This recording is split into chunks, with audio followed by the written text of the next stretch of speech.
Good afternoon, ladies and gentlemen. Today I am making a video that I have really been looking forward to making. And that video is the NBA Finals preview, previewing the series between the Miami Heat and the Los Angeles Lakers. And there's a lot to unravel here, so let's get right into it. First of all, when the Heat have the ball, we're gonna see something like a lineup of something like Dragic, Robinson, Butler, Crowder, and Bam. That's the starting lineup. You can sub in Hero for either of the guard spots, and Iggy for either of the forward spots, and likely Kelly Olynyk will be playing some minutes at the backup center. I feel like he obviously got benched quite a bit in that Celtics series. I don't think he played in either of the last two games. We saw Iguodala play a backup center role, and we saw Solomon Hill actually play quite a bit on the wing. But I don't think that that's going to happen against this Lakers team because they just have too much size. So I feel like Kelly Olynyk is going to get playing time in this series. If Mason Plumlee played against them last round, I feel pretty confident that Kelly Olynyk is a better player than Mason Plumlee. So I think that he'll be able to survive on the court. The Lakers are probably going to have Danny Green matched up on Dragic to start. And that makes me a little nervous because obviously he's a better defender than Kemba Walker, but he's not quite on the level of Marcus Smart. So I think that Alex Caruso could have a pretty big role to play in this series as the best possible matchup the Lakers have for Goran Dragic, because as we've seen throughout this playoffs, when Dragic is on, it takes the Heat to another level. And if he and Tyler Hero are able to have big games, like 30-point nights for them, that's what's going to make this team dangerous against the Lakers. Clearly, the Lakers have the two best players in the series in LeBron James and Anthony Davis. So the Heat are going to have to be able to get big nights out of role players and just win the margins because they're at a disadvantage when it comes to star power. Jimmy Butler and Bam Adebayo are terrific, but nobody's arguing that either of those guys is better than Anthony Davis, and LeBron's the best player in the world. So it's going to be a challenge. It's an uphill battle from the start when you're matched up against LeBron and Anthony Davis. So clutch key performances in this series from Goran Dragic and Tyler Hero are going to be very important for this Heat team to have a shot at winning. Duncan Robinson could be important in this series too. However, I don't think he does enough putting the ball on the floor to make a big impact, but he's had big games in game ones before teams have had a lot of experience dealing with the stuff that he does on the offensive end of the floor, coming off back screens and flares and stuff. So I think it's definitely possible that he could have a big first half and help the Heat get off to a solid lead to start off game one. I think that those first two games are everything for the Heat. If they are able to win both of those games, they have a pretty good shot at winning this series. If they're able to split, they are at least will be in it and have a shot. But if they lose both of those two games, it's over. I do not see this team winning four out of 5 games, or 4 games before the Lakers win 2. I just don't see that happening. So they need to start off strong in the early part of the series. I think that is a big key for them because they are a very good team, but I just think that once the Lakers have them figured out, it's going to be hard for them to consistently beat the Lakers. So they need to land some knockout blows very early. And Duncan Robinson can be a big help in that because he's a hard guy to guard when you're not used to all of the shenanigans that he does on the offensive end of the floor, whether it's the cutting or the coming off screens and knocking down shots. He can be a game changer for the Heat.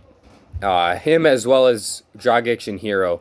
And Green, Caruso, Rondo, KCP, the backcourt guys for the Lakers, are going to have to do a solid job playing defense on those guys because if they're able to rattle off points like we've seen them do at times against the Celtics and the Bucks in this playoffs, that makes the Heat much better and much more dangerous in this upcoming series. I think it's likely that we see lots of KCP and Danny Green on Duncan Robinson when he's on the court so that they have more length than someone like Caruso and Rondo because obviously you want length on Robinson. He's one of the best shooters in the world, and you want someone that can contest his shots as best as possible. And KCP and Danny Green bring that for you a little bit more than Caruso and Rondo do, due to their extra length. And if they're able to shut down those backcourt three, the three guys that play in the backcourt, because we've seen Kendrick Nunn fall out of the rotation, so it's really just been Dragic, Hero, and Robinson getting all of the backcourt minutes for the Heat. If we see them get shut down, the Heat have little to no chance. So that's a big key in this series. I think that Jimmy Butler is probably going to have LeBron on him for much of the series, and that is a chance for them to try to wear LeBron out and maybe get him into some foul trouble, although I can't remember a single time in the past where LeBron has gotten himself into foul trouble. He seems to do a very, very good job of avoiding that. But a guy like Jimmy Butler gets to the line a lot. Maybe he's able to put some pressure on LeBron and get him to commit some fouls that we would not usually see from LeBron. Otherwise, if it's not LeBron guarding Jimmy, who else is he going to guard? I guess Jay Crowder, he'll probably get some minutes on. But if the Lakers are playing their big lineup, that means we're seeing AD shift down to guard Jimmy, which he's certainly capable of doing. But I think you would much rather have AD guarding a subpar, well, not subpar, but just not the star of the other team, similar to what we saw Giannis doing when he was matched up on Crowder for much of the series. You like to have guys that are your best defender, guys like Giannis and AD, playing that rover position where in defense they're really just able to cover all the bases and do what they need to do to get big stops and play good help defense, because they're good enough defenders that you don't necessarily even want them off on the ball all the time because of the difference that they can make off the ball defensively. So I think LeBron will likely get a lot of minutes on Jimmy, and like I said, if Jimmy can get him into foul trouble, that can be another game changer right there.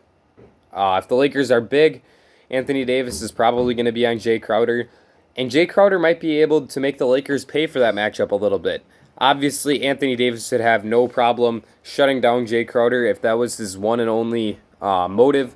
However, Davis is going to be charged with playing lots of very good help defense, because I'm not real sure that Danny Green and KCP can keep up with guys like Dragic and Hero. So he's going to have to play good, solid help defense. And if Jay Crowder can shoot the ball like he did against the Bucks and in the first portion of that Celtics series, that's another big weapon for the Heat. They need him to play well. He's a ceiling raiser for them if he's able to knock down shots, because as we saw in the latter half of the Celtics series, he really was not that effective when his jump shot wasn't falling. And we saw him not be a part of the closing lineup in the last couple games for the Heat. So they need him to step up and hit those jump shots. When Iggy's in the game, it's similar. Obviously, Iggy has never been a good jump shooter, but in that last game against the Celtics, he did go something like 4 for 4. That's not sustainable. We know that Andre Iguodala is not a good shooter, but if he's able to just make Anthony Davis pay when he overhelps off of him by making 1 out of every 3 3-pointers at least, that can change the game as well. Like, every shot is going to matter in this series, especially for the Heat, because they're going to have to keep these games close. I think that if it's a blowout, the Heat are in big trouble, because I don't think that they have the talent to blow out the Lakers, because LeBron and Anthony Davis are too good to let a team like the Heat run away from them. So I think if any blowouts happen in this series, it's going to be the Lakers blowing out the Heat. However, I do trust the Heat a little bit more in a close game. We've seen them win pretty much every close game they've played in this entire playoffs, and they're just such a good fourth quarter team due to the conditioning that their entire team is in, as well as the deep playoff rotation that Erik Spoelstra has established throughout their first 3 series of this playoffs. So in a close game, I like the Heat's chances. So really, they just need to focus on keeping it close. And down the stretch, let Jimmy Butler, let Tyler Hero, let Bam Adebayo, let those guys go to work and close out the game for you. You just cannot let the Lakers get ahead of you. And that comes to limiting the transition. And a big part of transition is just getting back on defense. And I'm not worried about the Heat doing that. So I think that they will, in a lot of ways, be able to shut down the Lakers' lethal transition attack. And the Lakers are going to have to prove that they can do it in the half court. And that's really interesting to me. We're going to see a lot of Jimmy Butler on LeBron James, I feel. And that's a tough matchup for Jimmy. LeBron is a lot stronger than Jimmy is, but Jimmy's a fighter, and he's going to work through it. They also have guys like Andre Iguodala, Jay Crowder. I guess maybe if Solomon Hill gets some minutes, he's another guy that they could throw at LeBron. And when we call these guys the LeBron defenders, we're not saying that they're going to be D'ing up LeBron and stopping him. We're saying that maybe they can slow him down and be a part of a wall that forces LeBron to take jump shots, because that's the key to beating him. If you can force him to shoot difficult threes, you're able to slow him down, and that's a big part of how the Nuggets were able to take a game off of the Lakers. LeBron settled for a bunch of three-point shots that were about 3 or 4 feet behind the three-point line, where it's like, why are you shooting that, Bron? Come on, buddy. That's not a good shot for you. I mean, I know that it's hard when you see Dame and Steph knocking those down all the time, but it's just not your game. Focus on getting to the rim. Focus on creating for your teammates. Don't settle.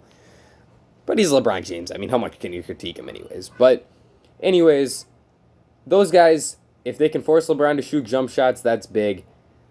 This team's going to have to play big help defense. Guys like Robinson, Hero, Dragic, Crowder, whoever is not guarding LeBron is going to have to just help build that wall. And that's going to mean that guys like Alex Caruso, Danny Green, Kentavious Caldwell-Pope are going to get open threes. And that can be a big swing factor in this series if those guys are able to knock down their three-pointers or not. I don't know if it happens. If it does, if those guys are knocked down, I think the Lakers win this series pretty easily. But if they're missing, that's where it can get very, very interesting. Because the Heat have so many smart defensive-minded players that they're going to be able to give up the shots they want. And that's something we saw the Celtics struggle with. We saw Marcus Smart taking more shots than Stevens would want him to. We saw an injured Gordon Hayward getting open looks that you wouldn't necessarily want him to be getting. You would rather it be even a contested Jason Tatum jump shot than some of the open looks Hayward was getting, just because Hayward was clearly off because he was quite hobbled in that series after he returned. So the Heat are going to make the players that they want to shoot on the Lakers take the shots. And that's pretty much everyone besides Anthony Davis and LeBron James. So if those role players for the Lakers aren't hitting their shots, that's a really, really big deal. I think that there's also a good chance the Lakers go small, and that gets interesting to me because we see a lot more of the AD on Bam matchup. Bam is not going to be able to do what he wants to do when he's got AD on him. I think he will be able to do a lot of that fun dribble handoff, point Bam type stuff, pick and roll into a dunk when he's got JaVale McGee and Dwight Howard on him, just due to the speed and really basketball intelligence advantage that he has on those guys. But when Anthony Davis is on him, there's no way they're going to be able to throw any lobs over Anthony Davis. And that's a big part of where Bam's offensive game was in that Celtics series. They were able to throw lobs over all of those small Celtics wings. But they're not going to be able to do that against Anthony Davis. And I don't think that Bam's offensive numbers will be nearly as gaudy in this series for that reason. I think that when I was first thinking about it, Anthony Davis is perfectly capable of guarding Jay Crowder. And so why would you ever want to go small and not play the guys like JaVale and Dwight? Why would you want to go with the AD at the 5 and Markieff Morris at the 4, or Kuzma at the 4 and LeBron at the 3? Why would you ever want to go to those lineups, those small ball lineups? It seems to just play right into the Heat's hands. But there is a chance that the Heat can play those big guys off the court if they're able to just take advantage of the light-footedness that they have on the defensive end of the floor. Or not the light-footedness, the heavy-footedness, I guess, for lack of a better antonym. But they also can play them off the court on the offensive end of the floor if they're able to take away the rim runs and the lob finishes. Because that's really the only thing that those guys are providing for you on offense. They're going to set hard screens, they're going to grab some offensive boards, and they're going to finish dunks. They don't do a whole lot else. This is JaVale and Dwight that I'm talking about. So if they're able to cut off those lanes for those guys on the offensive end of the floor, that's essentially going to play them off the court. And that's when the Lakers go to their small ball lineup, if you want to call it that, with Anthony Davis at the 5. And like I said, AD on Bam is very, very constricting for Bam. That's really the big matchup here on both ends of the court, really, because we're going to see a lot of Bam on AD, I believe. I think that even when the Lakers go big, the Heat are probably going to try to put Crowder or Iguodala, whoever it is, at the 4. They're going to try to put them on the JaVale McGee, Dwight Howard guy, and they're going to have Bam matching up on AD because he probably gives them the best chance. I've seen a lot of people predicting that the Heat are going to go to the zone that they went to against the Celtics against the Lakers in this series, and talking about how the Lakers are going to match up against this zone. I just don't really see it because I don't think that the Heat, well, obviously the Heat didn't play that zone at all against the Bucks, and I think that the Lakers' offensive system of having superstars that go to the basket, I think that's a lot more similar to what the Bucks do than it is to what the Celtics do, with just having really good wing and guard players that are able to do a lot of work on the perimeter.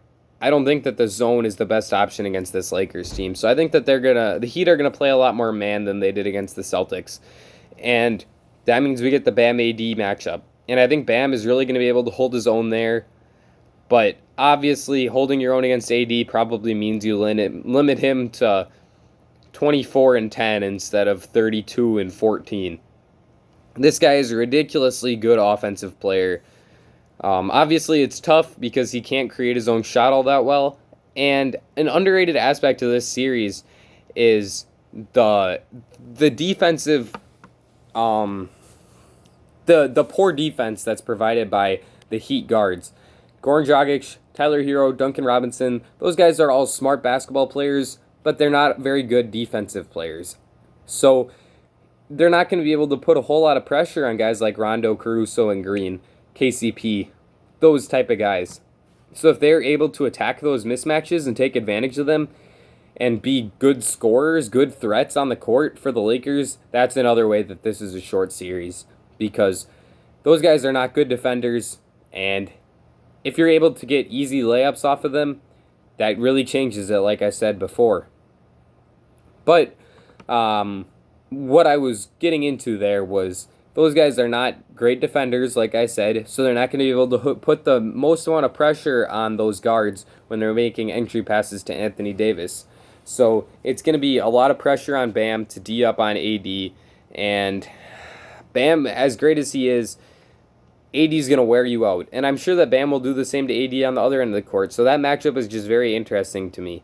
If they can play it to a wash where Bam and AD cancel each other out, I think that the Heat's depth can do a really, really good job of taking advantage of just how many good players the Heat have versus how many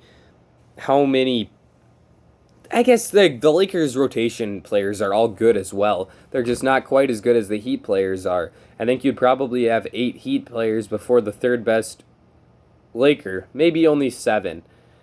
Let's see. Jimmy, Bam, Dragic, Hero, Crowder, Robinson. Am I forgetting somebody? Iguodala. And then I guess number 8 would be like Olynyk or Derrick Jones Jr. So probably 7. There are 7 guys on the Heat that you would take over the third best Laker, because I am taking all of those guys over Danny Green or probably KCP. I'd say KCP has proven himself to be the third best Laker throughout this playoff run. I would take all 7 of those guys over KCP. So if Bam is able to somehow play Anthony Davis to a draw, the Heat's depth has a really good chance of allowing them to win this series. Then it just comes down to LeBron versus Jimmy Butler, and if Jimmy can keep that matchup close, like obviously I don't think that there's any chance that Jimmy plays LeBron to a draw or outplays LeBron. LeBron is too good. This series means too much to him. He's going to have an outstanding series, and I don't think that Jimmy is going to be able to do much about it. But if Jimmy's able to at least keep it somewhat close, Jimmy's got to be aggressive out there. He's got to look for his own shot a bit more than he has. He has to have that killer instinct as a scorer instead of just as a playmaker. And if he's able to do that and keep that matchup close, that is another way that the Heat, that is another factor that the Heat need to go in their favor to win this series. As you might have noticed, I think there's a lot of things that the Heat need to have go in their favor. Bam, being the AD defender, needs to be close to equal to AD as the Bam defender for that to go in their favor. Chances of that happening, I think, are probably about 60 to 40 in favor of AD winning the matchup. How aggressive will Jimmy be out of the game? Like I said, I think that's another key. We saw him step it up a bit more in the first quarters against the Celtics. In the last couple games of that series. And I want to talk about how the Heat, we see all these numbers about how good of a fourth quarter team they are and how poor of a first quarter team they are. Well, I think a big factor of that is the offensive role that Jimmy Butler plays in the first quarter. He seems to disappear quite a bit, and in the fourth quarter, he's the guy with the ball in his hands every single possession. So if they're running the offense through Jimmy more, I think that that can make this team a lot better in the first half and allow them to get off to much better starts than they have in the rest of the playoffs. So that can be huge for the Heat as well. When the Lakers are big, Crowder and Iggy hitting three-pointers to keep AD modest is another big key to this series. Really, those two guys in general, if they're hitting three-point shots, it makes the Heat so much better, and they really need to do that. Rondo, KCP, and Caruso are similar on the other end of the court for the Lakers. If they're able to be offensive threats and combine for, say, 25 to 30 points per game, that's going to make the Lakers much better. But when it all comes down to it, I think that the Heat need to get off to a good start in this series. If the Heat lose game one, it's going to be really, really bad for them, and I'm not going to have much confidence in their ability to come back and win the series. I think that even if they lose game one, they're still going to fight it out, and they're still going to be able to make it a close series, but I don't think that there's any chance that they would win the series. They need to get off to a good start, take an early lead, whether it's 2-1 or 3-2, because I don't think that you're going to be able to beat LeBron in a game 7. So the longer the series goes on, the more in favor of the Lakers it is. So if the Heat can win it in 5 or 6 games, that's perfect for them. And can the Lakers win? Can the Lakers blow the Heat out? I think that's another big one. If they can, then this is a bad look for the Heat, because I don't think that the Heat have enough talent to blow the Lakers out, as I said earlier in this video, and they just need to keep these games close, and they can win it in the clutch. Tyler Hero and Goran Dragic are the keys to this series. If those guys can score big points like we've seen them do, that really elevates the Heat's chances, in my opinion.